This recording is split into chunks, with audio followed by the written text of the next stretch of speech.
Grand Teacher relate les histoires de la finance. Imaginez un monde où un simple chiffre peut déterminer l'avenir financier de millions de personnes. Un chiffre si influent qu'il affecte les prêts hypothécaires, les taux d'intérêt des cartes de crédit et même les échanges commerciaux internationaux. Ce chiffre, c'est le LIBOR.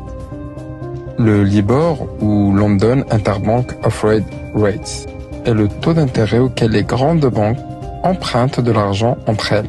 Chaque jour, il est fixé, puis utilisé pour définir des transactions à hauteur de plusieurs milliards de dollars. Mais dans l'ombre de ces transactions, quelque chose d'obscur et de corrompu se trame. Ce chiffre, censé être objectif et impartial, va être manipulé. Pas par une poignée d'individus ordinaires, mais par un réseau de traders et de courtiers au sommet du monde de la finance. Parmi eux, un homme va se détacher, un génie des mathématiques au cœur d'un scandale planétaire. Son nom, Tom Hayes. Nous sommes en 2006. Tom Hayes, brillant mathématicien et jeune prodige de la finance, fait son entrée dans l'univers impitoyable des taux d'intérêt. Il est recruté par UBS, l'une des plus grandes banques du monde. Hayes, doté d'un esprit calculateur et précis, s'épanouit rapidement dans le domaine complexe des dérivés financiers. Mais derrière son apparence de trader ordinaire, Tom Hayes cache un plan ingénieux mais dangereux. Il comprend que le LIBOR, ce fameux taux, peut être manipulé. Il se dit que s'il parvient à influencer ce chiffre, même légèrement, il pourra générer des bénéfices colossaux. À chaque petite variation du LIBOR, Hayes et ses collègues peuvent accumuler des millions de dollars. Hayes commence à tisser une toile de contact. Il convainc des courtiers et des collègues traders de fausser leur estimation du LIBOR. Pour eux, c'est un jeu, un échange quotidien de messages codés, de blagues et de petites faveurs.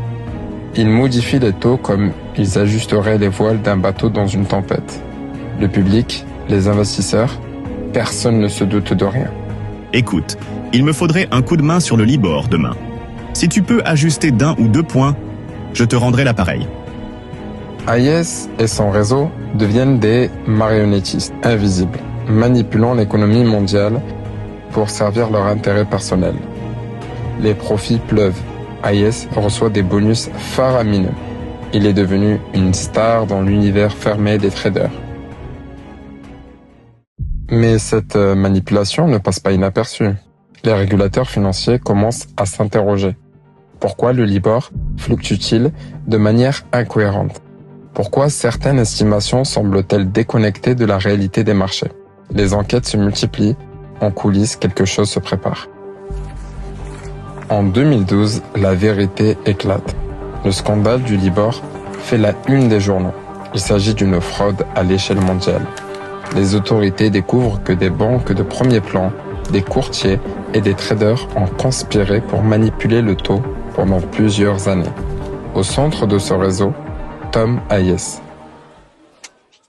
Le procès de Tom Hayes commence en 2015.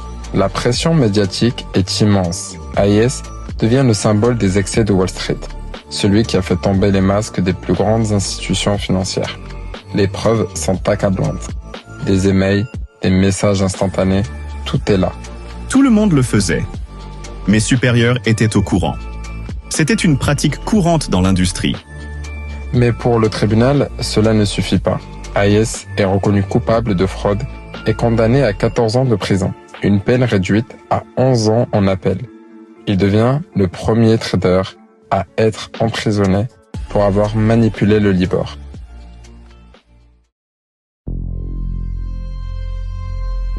Le scandale du LIBOR ne s'arrête pas à la condamnation de Tom Hayes. Il a des répercussions mondiales. Les banques impliquées se voient infliger des amendes de plusieurs milliards de dollars.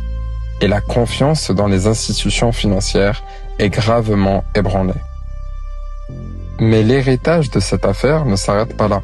Le LIBOR, autrefois un pilier incontournable des marchés, est voué à disparaître. Il est progressivement remplacé par des indices plus transparents et plus difficiles à manipuler.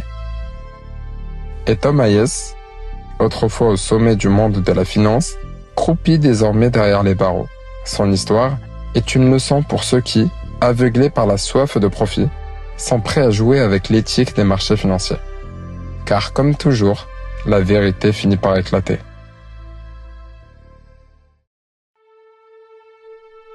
Vous venez d'écouter le podcast de Grant Teacher Relate où l'histoire de Tom Hayes et du Libor nous rappelle à quel point une simple manipulation peut ébranler les fondements de l'économie mondiale.